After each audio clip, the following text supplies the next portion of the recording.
오늘 8월 29일 주일 예배를 통해서 주신 하나님 말씀은 사도행전의 말씀입니다. 사도행전 15장 1절로 21절의 말씀을 한 절씩 교독하시고 마지막 절을 합독하시겠습니다. 어떤 사람들이 유대로부터 내려와서 형제들을 가르치되 너희가 모세의 법대로 할례를 받지 아니하면 능히 구원을 받지 못하리라 하니 바울 및 바나바와 그들 사이에 적지 아니한 다툼과 변론이 일어난지라. 형제들이 이 문제에 대하여 바울과 바나바와 및 그 중에 몇 사람을 예루살렘에 있는 사도와 장로들에게 보내기로 작정하니라. 그들이 교회의 전송을 받고 베니게와 사마리아로 다니며 이방인들이 주께 돌아온 일을 말하여 형제들을 다 크게 기쁘게 하더라. 예루살렘에 이르러 교회와 사도와 장로들에게 영접을 받고 하나님이 자기들과 함께 계셔 행하신 모든 일을 말하며 바리새파 중에 어떤 믿는 사람들이 일어나 말하되 이방인에게 할례를 행하고 모세 율법을 지키라 명하는 것이 마땅하다 하니라. 사도와 장로들이 이 일을 의논하려 모여 많은 변론이 있은 후에 베드로가 일어나 말하되 형제들아 너희도 알거니와 하나님이 이 이방인들로 내 입에서 복음의 말씀을 들어 믿게 하시려고 오래전부터 너희 가운데서 나를 택하시고 또 마음을 아신 하나님이 우리에게서와 같이 그들에게도 성령을 주어 증언하시고 믿음으로 그들의 마음을 깨끗이 하사 그들이나 우리나 차별하지 아니하셨느니라. 그런데 지금 너희가 어찌하여 하나님을 시험하여 우리 조상과 우리도 능히 매지 못하던 멍에를 제자들의 목에 두려느냐. 그러나 우리는 그들이 우리와 동일하게 주 예수의 은혜로 구원받는 줄을 믿노라 하니라. 온 무리가 가만히 있어 바나바와 바울이 하나님께서 자기들로 말미암아 이방인 중에서 행하신 표적과 기사에 관하여 말하는 것을 듣더니 말을 마침에 야고보가 대답하여 이르되 형제들아 내 말을 들으라. 하나님이 처음으로 이방인 중에서 자기 이름을 위할 백성을 취하시려고 그들을 돌보신 것을 시므온이 말하였으니 선자들의 말씀이 이와 일치하도다. 기록된 바 이후에 내가 돌아와서 다윗의 무너진 장막을 다시 지으며 또 그 허물어진 것을 다시 지어 일으키리니 이는 그 남은 사람들과 내 이름을 일컬음을 받는 모든 이방인들로 주를 찾게 하려 함이라 하셨으니 즉 예로부터 이것을 알게 하시는 주의 말씀이라 함과 같으니라. 그러므로 내 의견에는 이방인 중에서 하나님께로 돌아온 자들을 괴롭게 하지 말고 다만 우상의 더러운 것과 음행과 목매어 죽인 것과 피를 멀리하라고 편지하는 것이 옳으니 함께 읽겠습니다. 이는 예로부터 각 성에서 모세를 전하는 자가 있어 안식일마다 회당에서 그 글을 읽음이라 하더라. 아멘. 여러분, 이 아프가니스탄 탈레반 정권이 들어서면서 자신들은 민주주의 정부가 아니라 샤리아 법이 이 나라를 통치할 것이다라고 그들은 천명했습니다. 우리는 민주주의 국가가 아니라 샤리아 법을 신봉한다. 여러분, 탈레반의 뜻을 여러분 혹시 아십니까? 탈레반? 이슬람 경전을 연구하는 신학생들입니다. 이슬람 경전을 연구하는 신학생들. 이들이 20년, 30년 전에 아프가니스탄인과 파키스탄의 고아된 자들이었습니다. 청소년들이었어요. 이들이 개인의 아픔을 가지고 이제 8년 이상 이 경전을 연구하면서 마침내 탈레반 군사들이 됩니다. 근본주의적인 신학으로 무장된 저들이 옹호하는 이슬람 법 체계가 샤리아 법입니다. 탈레반이 정권을 잡아서 샤리아 법을 적용했었을 때가 첫 번째가 1996년이었습니다. 5년 동안 샤리아 법이 적용됐었을 때 당시 아프가니스탄 여성들이 치를 떨었습니다. 인간 이하의 삶을 경험했습니다. 그런데 이제 미군의 철수와 함께 탈레반 정권이 들어서서 샤리아 법부터 강조하고 나선 것입니다. 이제 만약 이 법이 적용되기 시작하면 아프가니스탄 여성들은 총 29가지 규칙을 지켜야 됩니다. 자매님들 불편함을 감수하고 좀 들어주세요. 여성은 집 밖에서 일할 수가 없습니다. 남성 상인과는 거래할 수가 없습니다. 심지어 교육기관에서 공부할 수가 없습니다. 머리부터 발끝까지 부르카로 전신을 덮어야만 합니다. 간통죄를 범하는 그 순간 공개석상에서 돌팔매질 맞아 사형에 직결 심판당합니다. 여러분 웃지 마십시오. 웃으면 안 됩니다. 자매님들 웃지 마세요. 네, 죄송합니다. 네, 분이 너무 안 좋아졌어요. 갑자기 지금 예배당 분위기가 너무 안 좋아졌습니다. 자매님들 웃으면 안 돼요. 샤리아법이 적용되면 웃으면 안 됩니다. 이해가 안 되죠. 스포츠를 못합니다. 레크레이션을 못합니다. 강에서 옷을 빨 수가 없습니다. 네. 지금 자매님들이 지금 표정이 점점 안 좋아지십니다. 사진 촬영이 안 됩니다. 공중 화장실 사용할 수가 없어요. 상상이 되시나요? 오늘의 교회가 제공하는 40일 기도 영상 8월 19일 권성찬 선교사님께서 이러한 기도 제목을 공유하셨습니다. 여러분 기도해 주실 때 가장 먼저 기도해야 되는 것은 탈레반 고위 율법학자들을 위해서 기도해야 됩니다. 탈레반은 샤리아법을 우선으로 합니다. 하지만 적용이라는 것은 늘 새로운 해석을 필요하게 됩니다. 아프간에서는 외국인이 책을 만들 수도 없고 책에 그림을 넣을 수도 없었대요. 근데 어느 날 자기가 몇 년 뒤에 아프간을 방문해 보니까 그들의 책에 그림이 들어가 있고 문장도 교육적인 내용이 들어가 있는 변화된 모습을 보았대요. 어떻게 이 일이 가능했는가 물어보니까 그 단체 교육 책임자가 탈레반의 종교 선생님이었대요. 종교 선생님이 그 보수적인 틀에서 벗어나서 교육적으로 이것을 만들기 시작하니까 변화의 조짐이 있었다는 것이죠. 그래서 이분은 탈레반 고위 율법학자들이 이슬람의 여성이의 소수 민족에 대한 배려 등에 대해서 이것을 현대적으로 교육적으로 해석한다면 이 아프가니스탄의 여성들과 아이들과 타 민족들이 피해를 덜 경험하게 될 것이다. 그러니 고위 율법학자들을 위해서 기도해 주십시오 라고 기도 부탁을 했습니다. 지난 우리 금요일 주기철 때 제가 이 내용을 묵상하면서 기도 제목을 하나 생각했습니다. 하나님, 유대교 근본주의자 사울, 그 근본주의자 사울의 눈을 열어주셨던 것처럼 이슬람 근본주의자들의 눈을 열어 주옵소서. 그들은 지금 끝도 없이 수십 년 동안 내전을 겪고 있습니다. 거기다가 우리 대한민국의 378명의 우리 난민분들을 우리의 모시게 된 정말 이 기적적 같은 미라클 작전이 성공한 그날 직후에 180명의 사상을 낸 IS 테러가 있는 끔찍한 아픔까지 당했습니다. 이 아프가니스탄과 이 지구촌 가운데 하루속히 평화의 날이 오기를 함께 기도 외에는 다른 방도가 없는, 정말 기도 외에는 다른 방도가 없습니다. 여러분, 우리의 그리스도인들의 기도가 여러분 지금 하늘 향해서 상달되고 이 땅에 의의 열매를 거두는 역사가 있기를 간절히 소망합니다.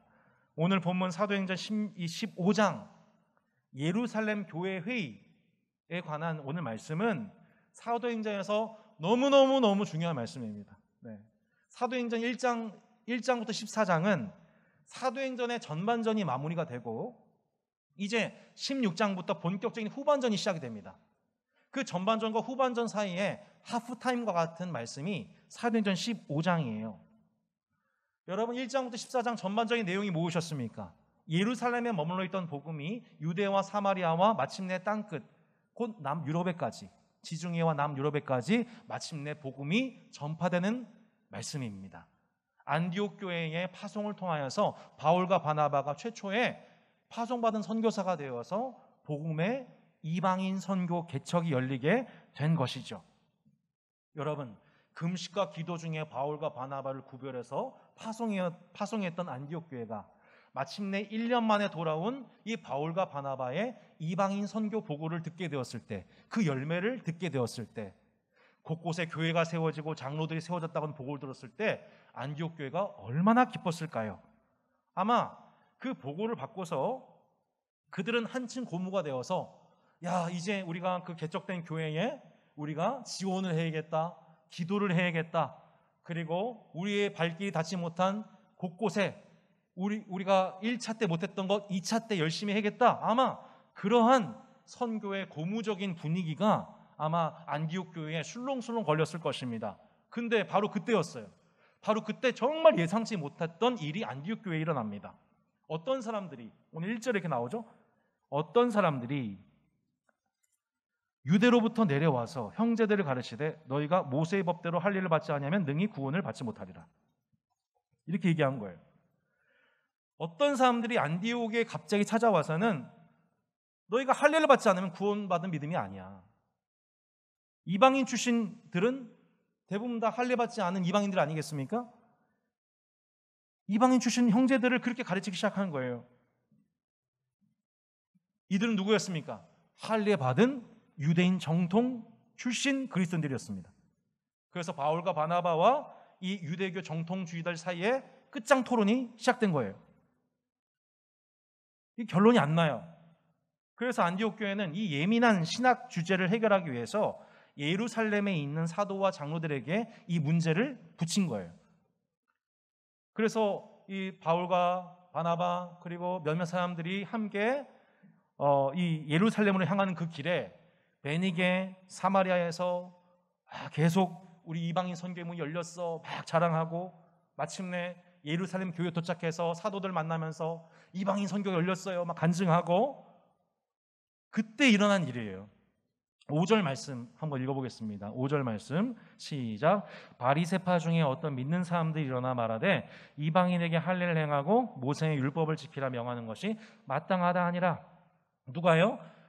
예루살렘 교회에 있는 바리새파 중에 어떤 믿는 사람들. 바리새파는 구약에 대한 열정이 대단한 사람들입니다. 부활을 믿는 사람들이에요. 예수님의 부활을 보고서 이분이 하나님의 아들이심을 믿고 예루살렘 교회에 들어온 정식 그리스도인들이었습니다. 하지만 그들 안에 여전히 어떤 성향이 남아 있었냐면 지난 율법주의적 성향이 여전히 남아있던 사람들이었습니다. 이방인들 그래 예수 믿는 거 인정해 하지만 할례 받아야지 그리고 모세 율법을 지켜야 하지 않겠어? 라고 들고 일어나는 거예요. 바울과 바나바를 향하여서. 이것이 당시 예루살렘 교회에 일어난 엄청난 파장이었습니다. 실제 이미 예루살렘 교회 안에서는 이방인 선교에 대한 미묘한 갈등이 이 선교사 측과 이 정통주의자들 사이에서 미묘한 갈등이 이미 있었습니다. 언제 있었냐면 사도행전 11장에 있었죠. 1절 3절 말씀을 잠깐 PPT 보실까요?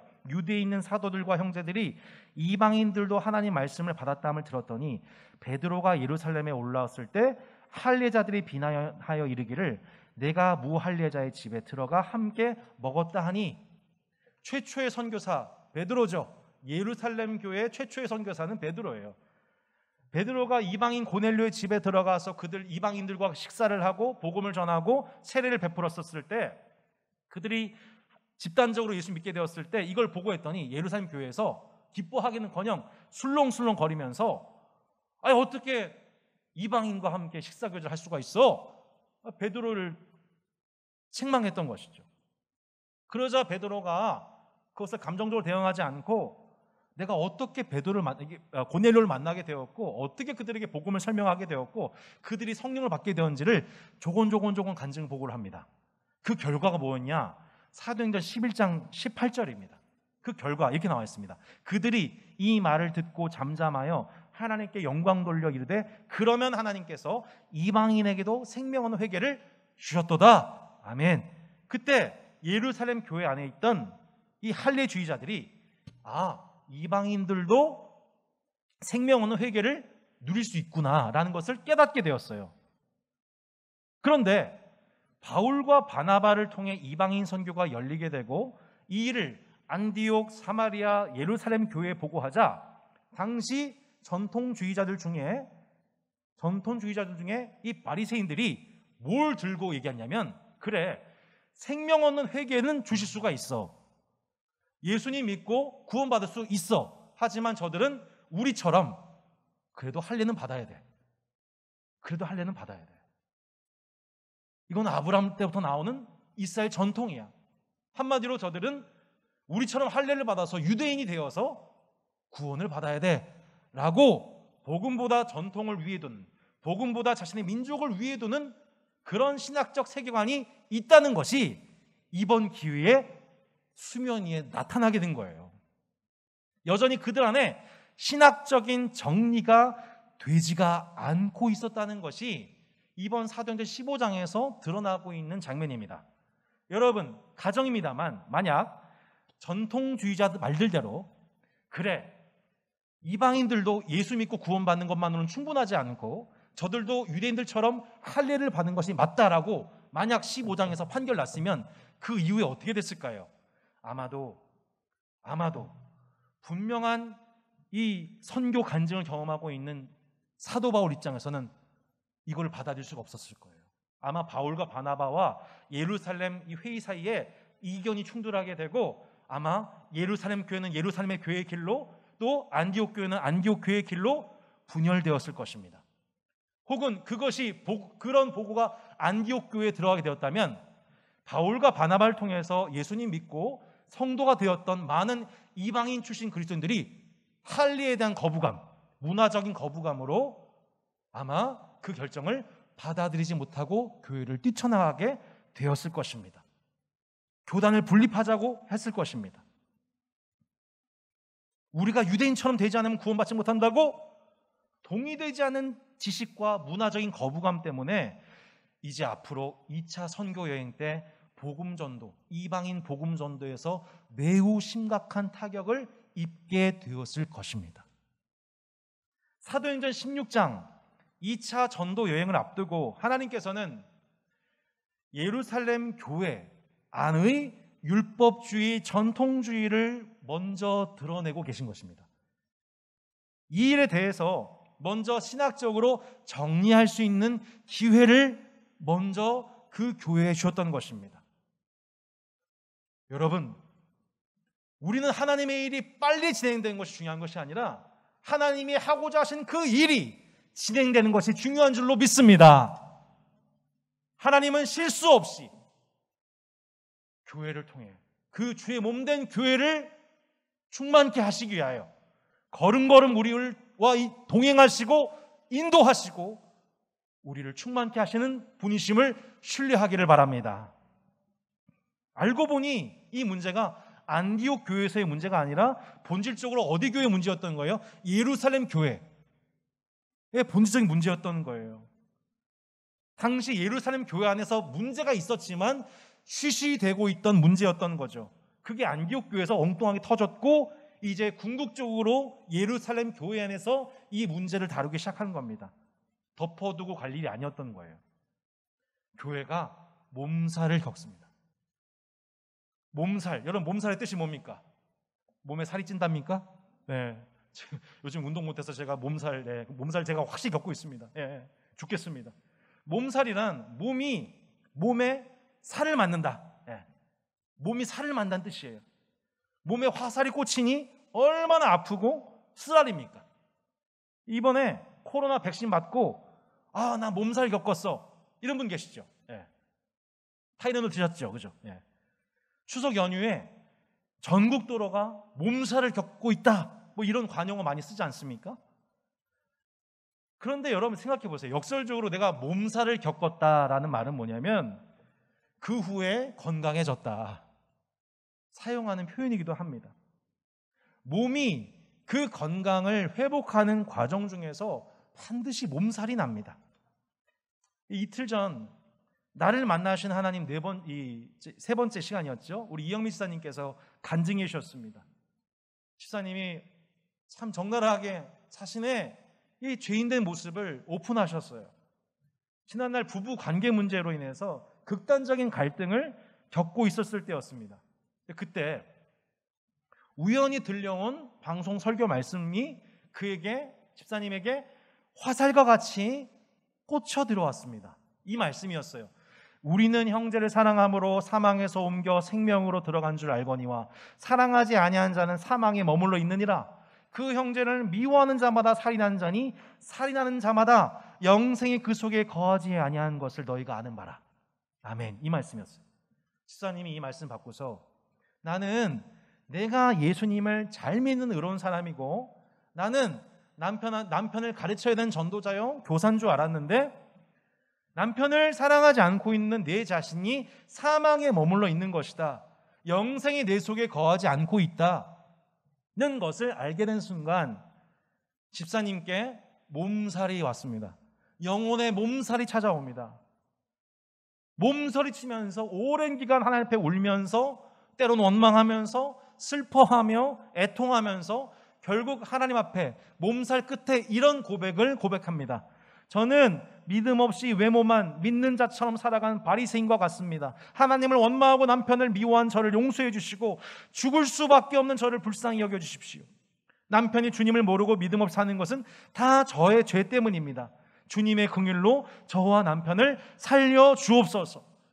그 영혼의 몸살을 겪으면서 하나님 앞에 애통함으로 실오라기 하나 걸치지 않고 하나님 앞에 나아간 거예요.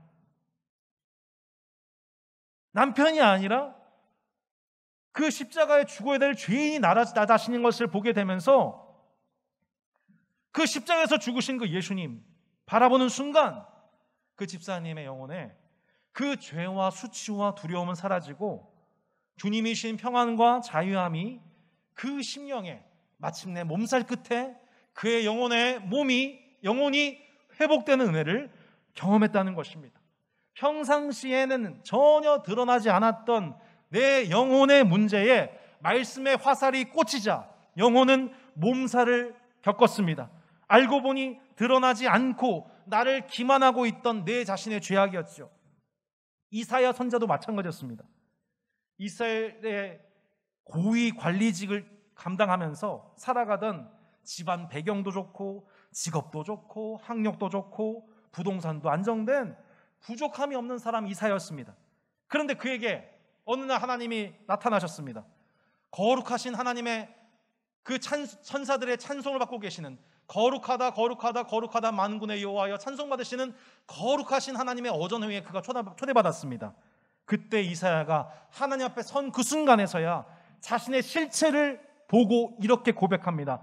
화로다 나여 망하게 되었도다. 나는 입술이 부정한 사람이요 나는 입술이 부정한 백성 중에 거주하면서 만군의 여호와이신 왕을 배웠음이로다.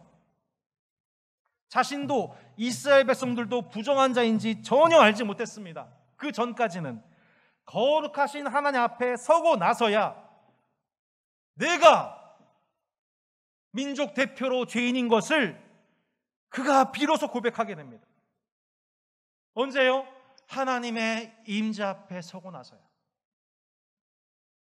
제단 숯불이 그의 입술에 닿게 되고 자신의 죄악을 용서하시는 주님의 사하시는 복음을 선물로 받고 나서야 그가 자유해지고 마침내 하나님께 부름을 받게 되죠.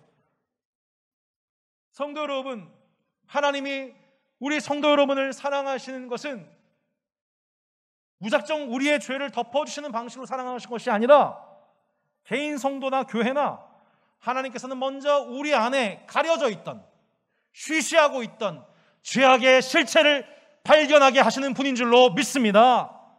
막연한 추상적인 회개가 아니라 구체적인, 우리가 병원에 가서 검진받았을 때 내가 아픈 것은 간인 줄 알았더니 생각지도 않게도 폐의 질환을 발견하게 되는 것처럼 하나님은 가장 정밀하게 우리 안에 있는 죄악의 실체가 무엇인지를 드러내시는 분, 발견하게 하시는 분이라는 거예요. 그 발견되는 그 은혜의 첫 번째 정황이 무엇이냐? 우리가 몸살을 겪는 겁니다. 영혼의 몸살을 겪는 거예요. 백신 주사 맞고 우리가 몸살을 겪고 땀 흘리고 감기 기운을 견뎌내면서 마침내 그것이 우리에게 면역력을 회복하고 바이러스에 대한 항체가 얻게 되는 것처럼 교회를 건강케 하실 때에, 성도를 건강케 하실 때 하나님의 방법은 말씀의 살을 통하여서 우리 안에 먼저 몸살의 과정을 겪게 하시는 은혜인 줄로 믿습니다. 여러분, 영혼의 백신 주사 맞으시기를 축복합니다. 여러분, 목사도 영혼의 몸살이 날 때가 많습니다. 뭐 다 이렇게 얘기하기 어렵지만 정말 이 백지영 씨 말씀처럼 총 맞은 것처럼 마음이 아파. 마음이 너무 아파. 화살을 맞은 짐승처럼 피가 나고 아파서 막 부르짖는 거예요. 영혼이 너무너무 아파요. 아니, 내가 이거밖에 안 돼? 내가 고작 그리스도인인 목사인 내가 고작 바라는 것이 겨우 요 정도 목적이었어? 이것 때문에 내가 힘들어하고 있어? 막 이렇게 몸살을 겪는 거예요. 막 몸살을 겪어요. 그러다 보면 어떻게 돼요? 영혼이 건강해져요. 그 몸살을 겪어야, 그 몸살을 겪으면서 하나님 앞에 토해내고, 주님, 저 완전 교만 덩어리, 음란 덩어리, 탐욕 덩어리예요. 이거를 발견하고 토해내는 그 순간에야 그 영혼의 진통, 몸살을 겪은 후에 몸이 건강해지는 거예요. 내가 왜 목회를 하고 있지? 설교를 하고 있지? 다시 묻게 되고 고민하고 다시 처음 동기의 순수함을 회복하죠. 여러분 믿으십시오. 몸이 살려고 하니까 몸살이 나는 것입니다. 주님의 몸된 교회가, 예루살렘 교회가 몸살이 났어요. 그런데 이 과정 속에서 이 몸살난 이 예루살렘 교회, 쉬쉬하고 있던 문제가 드디어 수면에 확 드러난 이 교회 가운데 주님이 어떤 은혜를 예비하시니 보세요. 주님은 우리 가운데의 몸살의 과정을 겪게 하실 뿐만 아니라 마침내 몸살을 통해서 건강을 회복하게 하시는 분이십니다. 그 몸의 건강과 회복을 위해서 주님이 어떻게 그 교회에 개입하시나요? 주님이 예비하신 하나님의 은사 받은 하나님의 지체들이 있었습니다. 하나님은 그 몸의 건강을 위해서 어떻게 하신다고요? 각자 은사를 받은 지체들을 예비하심으로 그 몸의 건강을 회복하시는 분이세요. 그게 누구예요? 바로 베드로요. 그게 누구예요? 바울과 바나바요. 그게 바로 야고보였습니다. 가장 먼저 베드로가 발언해요. 지난날 자신이 어떻게 이방인에게 복음을 전하게 되었고 하나님께서는 유대인과 차별 없이 이방인들에게 은혜를 베푸셨는지를 베드로가 다시 한번 자신에게 지난번 신란을 했던, 비난했던 그 바리새파 사람들 앞에서, 할례주의자들 앞에서 다시 재간증을 합니다. 지난날 상처에 흔들리지 않고 교회의 덕을 세웁니다. 연이어서 바울과 바나바가 아주 간단하지만 1차 전도 여행을 통해서 이방인 선교를 여신 하나님의 일을 간증해요. 그리고 오늘 야고보가 등장합니다. 여러분, 야고보 누굽니까? 순교당한 야고보가 아니라 예수님의 형제, 예수님의 동생 야고보입니다. 베드로가 이 초대교회 일선에서 물러난 이후 이 예수님의 동생 야고보가 실질적으로 예루살렘 교회의 수장 역할을 감당합니다. 그는 베드로와 바울의 간증을 이어받아 아모스 말씀을 가지고 현 상황을 정리합니다. 그리고 그 말씀을 토대로 하여서 이제 판결을 내립니다. 19절로 21절 말씀을 읽어보겠습니다. 같이 한번 읽어보겠습니다. 시작. 그러므로 내 의견에는 이방인 중에서 하나님께로 돌아온 자들을 괴롭게 하지 말고 다만 우상의 더러운 것과 음행과 목매어 죽인 것과 피를 멀리하라고 편지하는 것이 옳으니 이는 예로부터 각 성에서 모세를 전하는 자가 있어 안식일마다 회당에서 그 글을 읽음이라 하더라. 아멘. 여러분, 바리새파 출신 그리스도인들이 아까 요구했던 게 두 가지가 있었어요. 첫 번째 뭐였어요? 이방인들도 할례 받아야 돼. 두 번째, 모세의 율법을 지켜야 돼 라는 주장이었어요. 이제 야고보 사도가 최종 권위자로서, 교단 권위자로서 이제 판결을 내려요. 결정을 내립니다. 이것이 1차 교회의 결론이었어요. 첫 번째 뭐예요? 할례는 하나님께로 돌아오는 이방인들을 괴롭게 하는 주장이다. 그래서 이방인들에게 할례를 요구하는 이 전통주의자들의 해석은 틀렸다. 이것은 우리 해석이 아니다라고 하는 분명한 결론을 내립니다. 두 번째, 모세의 율법을 지켜야 한다는 요구에는 어떻게 반응했느냐? 그것에 동의합니다. 왜냐하면 당시 이방인 사회에서는 우상의 더러운 것이 무엇입니까? 이방신에게 제사를 바치기 위해 우상 제물을, 동물을 바쳤다가 남은 고기를 먹는 일에 대해서 이방인 사회는 매우 자유로웠습니다. 결혼 질서를 무시하는 음행이 비일비재했습니다.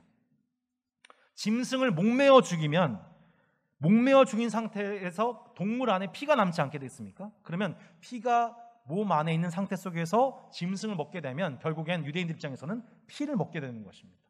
이건 율법상 부정한 행위였습니다. 매우 꺼려진 일이죠. 즉 지금 야고보 사도는 15장 21절에 나와 있는 것처럼 각 성에서 모세를 전한 자가 있어 안식일마다 그 회당에서 그 글을 읽음이라. 이 모세의 전통을 소중히 하고 있는 유대인들의 전통을 존중하고 있습니다. 그리고 이방인들로 하여금 그 전통을 존중하라고 명령하고 있는 것입니다. 야고보 사도는 첫 번째 도덕적인 측면에서 그들의 피드백에 동의했고, 두 번째 이방인들 입장에서도 형제된 유대인들을 배려하는 차원에서 이 네 가지를 금지시킵니다. 여러분 이 말씀 보면서 이것이 얼마나 성령 충만한 결정이었는가. 오늘날 교회 회의를 보십시오. 교회 결정들이 많은 경우 어떻게 됩니까? 편에 의해서 이루어집니다. 베드로, 바울, 바나바 네 편. 나하고 가까운 사람과 미리 짜고 치는 고스톱으로서 교회의 회의를 결정을 내립니다. 혹은 친인척 관계를 소중히 여깁니다. 지금 야고보는 바울과 바나바 등을 옹호해서 그들을 더 좋아해서 이런 판결을 내린 것이 아닙니다. 아모스 말씀을 인용하여 이것을 분별하고 말씀의 공의에 입각하여서 바른 신학적 결정을 내렸습니다. 예수님의 친인척입니다. 동생입니다. 하지만 그가 예루살렘 수장이 된 이유는 그가 예수님의 동생이어서가 아니라 말씀에 대한 전문가였기 때문에 그 전문적 해석을 할 수 있는 권위자로서 그는 지금 이방인들에게 무겁게 하는 행위를 근절하며 동시에 유대인들, 정통 유대인들 입장에서 매우 불편한 사항들에 대해서 이방인들이 또한 배려해야 한다는 것에 대해 양쪽을 함께 중재시키는 탁월한 교회의 결의를 내리고 있는 장면인 것입니다. 결과적으로 22절과 23절 말씀 이렇게 나와 있습니다.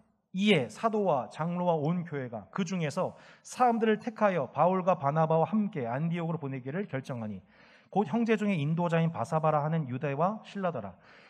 그 편에 편지를 붙여 이르되 사도와 장로된 형제들은 안디옥과 수리아와 길리기아에 있는 이방인 형제들에게 문안하노라. 아멘. 결국 안디옥 교회에서 이방인 할례 이 아주 예민한 신학 주제에 대한 안디옥 교회의 요청에 대해서 예루살렘 교회는 하나님이 세우신 탁월한 은사자들 통하여서 그 은사가 빛을 발하여 마침내 명쾌한 신학적 분별을 하게 되고, 또한 편지를 붙여 이방인 출신 그리스도인들이 유의해야만 하는 유대인 출신 그리스도인들을 배려해야 되는 네 가지 상황에 대한 준수 요청을 통해 안디옥 교회와 예루살렘 교회는 한 교회이다. 우리는 한 교회이다. 한 진리의 말씀 위에 세워져 있는 한 교회임을 교회 회의 통해서 경험하게 된 것입니다. 할렐루야. 교회 내에 이렇게 내재되어 있는 신학적인, 문화적인, 윤리적인 문제들이 이 한 번의 교회 회의를 통해서 말끔하게 해소되고 이제 마침내 사도행전 16장 2차 선교 여행이 힘을 얻게 되는 발판이 마련된 것입니다. 이렇게 주님의 몸된 교회는 이러한 몸살의 과정을 통해 마침내 몸이 건강하게 살아나는 주님의 은혜와 통치를 맛보는 곳인 줄로 믿습니다. 할렐루야.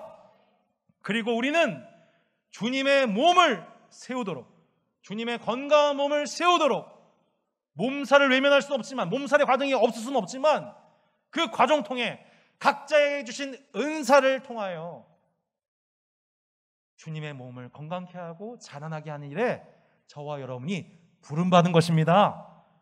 에베소 4장 11절 12절 말씀 같이 한번 읽어보겠습니다. 시작. 그가 어떤 사람은 사도로, 어떤 사람은 선지자로, 어떤 사람은 복음 전환자로, 어떤 사람은 목사와 교사로 삼으셨으니 이는 성도를 온전하게 하여 봉사의 일을 하게 하며 그리스도의 몸을 세우려 하심이라. 얼마나 기가 막힌 말씀입니까? 저도 오늘 새벽에 이 말씀이, 이 구절이 떠올랐어요. 그렇구나, 오늘 본문이 이걸 말씀하고 있구나.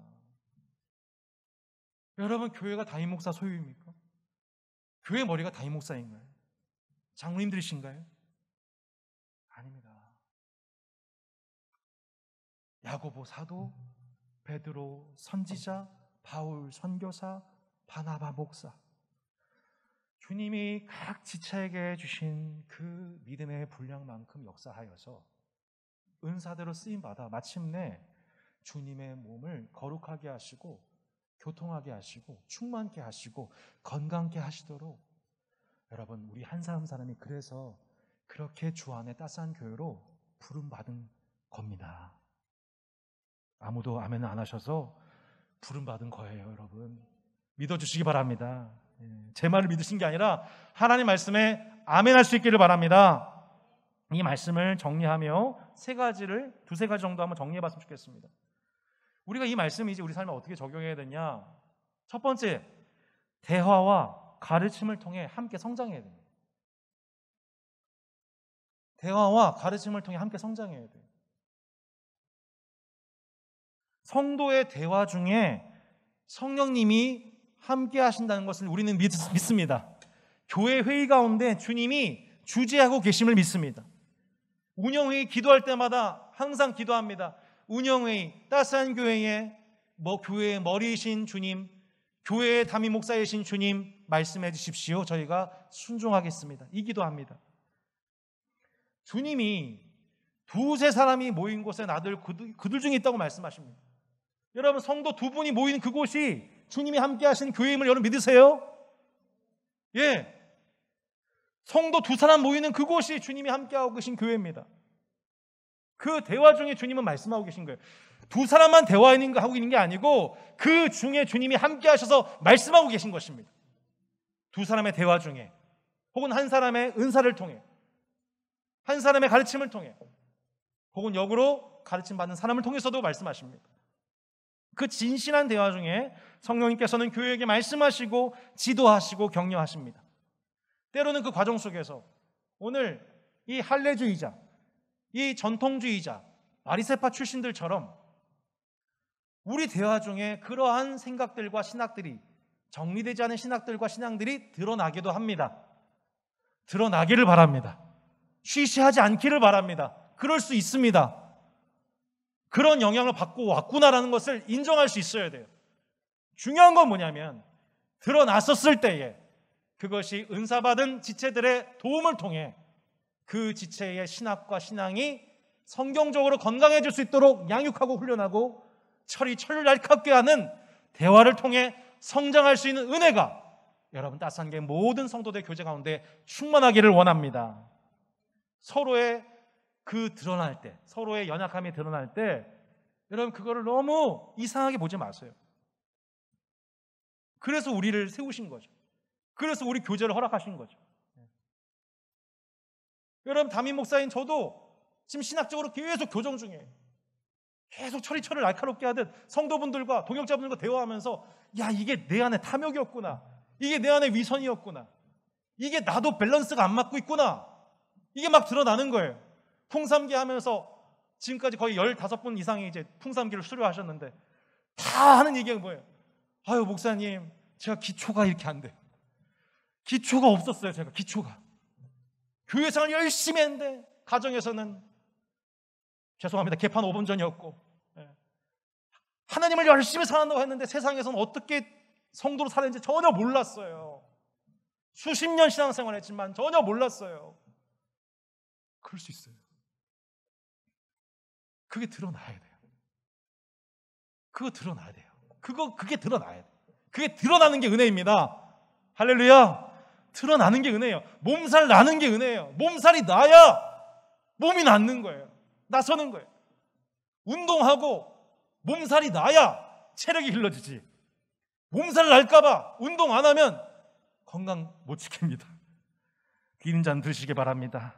영적 성장을 돕기 위해서 여러분, 하나님께서 목사와 교사를 세우셨어요. 내가 신앙생활 하면서, 따스한 교회에서 신앙생활 하면서 내가 무언가 지금 어떤 부분이 치우쳐 있구나, 부족하구나 느끼시는 분들은 풍성한 삶의 첫걸음, 풍성한 삶의 기초 꼭 훈련하시기를 바랍니다. 여러분, 따스한 교회 모든 성도들이 영적 성장하는 2학기 되기를 원합니다. 두 번째, 한 몸 된 교회의 지체로서 살아갑시다. 여러분, 우리가 따스한 교회에 다닌다, 내가 등록교인이다라는 그거가 중요한 게 아니에요. 내가 주님의 우주적 교회로서 안디옥 교회와 예루살렘 교회가 하나였던 것처럼, 사마리아 교회가 하나였던 것처럼 내가 주님의 우주적 교회의 일원으로서 그 주님의 몸된 교회의 지체임을 여러분 기억하시길 바랍니다. 요즘에 저는 따스한 교회 성도들 목양하는 일뿐만 아니라 곳곳에 교회를 정하지 못하고 힘들어하고 양육받지 못하고 신방이 필요한 성도들을 너무 많이 보게 됩니다. 어제 저녁에만 해도 그 예상치 못한 또 전화를 받고서 또 이렇게 상담을 했습니다. 여러분, 우리가 한 몸 된 교회의 지체로서 살아가면서 그 몸을, 그 지체에게 주신 은사를 가지고 온전한 과정을 겪어가지 못하고 봉사일을 하지 못하고 주님의 몸을 세워가지 못하고 있는 지체들이 있다면 여러분, 옆을 바라보면서 그들을 격려하고 각 건강한 지역 공동체로 접붙임될 수 있도록 여러분 도와주시는 여러분 주님의 몸의 지체가 되시기를 바랍니다. 3개월마다 저희 교회에서 분기회의를 갖습니다. 매달 운영회의가 진행돼요. 그리고 매주 격주로 소그룹 모임이 진행됩니다. 그러면 이때 여러분이 뭐 하셔야 되냐면, 여러분이 이 땅을 그리스도인으로서 살아가시면서 삶의 현장에서 경험하는 선교보고, 일상생활의 보고를, 하나님의 일하심을 소그룹원들과 간증하고 교회에 보고하고 소통하는 일에 힘쓰셔야 됩니다. 지금 하나님의 일하심이, 지금 하나님의 마음이 어디 있는지 그 선교보고가 있어야 돼요. 어떤 영적 전쟁이 있는지, 어떤 세상의 악한 영들이 지금 하나님 나라 전파를 막고 있는지에 대한 그 분투함과 그 보고와 그 간증과 기도 제목의 나눔이 여러분 소그룹 가운데 있기를 바랍니다.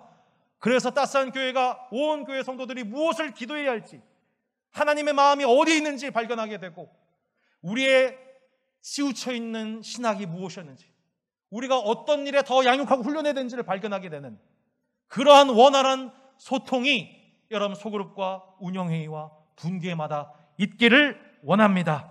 각자에게 주신 은사, 야고보와 바울과 베드로와 바나바에게 주셨던 각자의 은사를 가지고 여러분 주님의 몸된 교회를 섬기는 은혜가 있기를 주 예수 이름으로 부탁합니다. 아멘.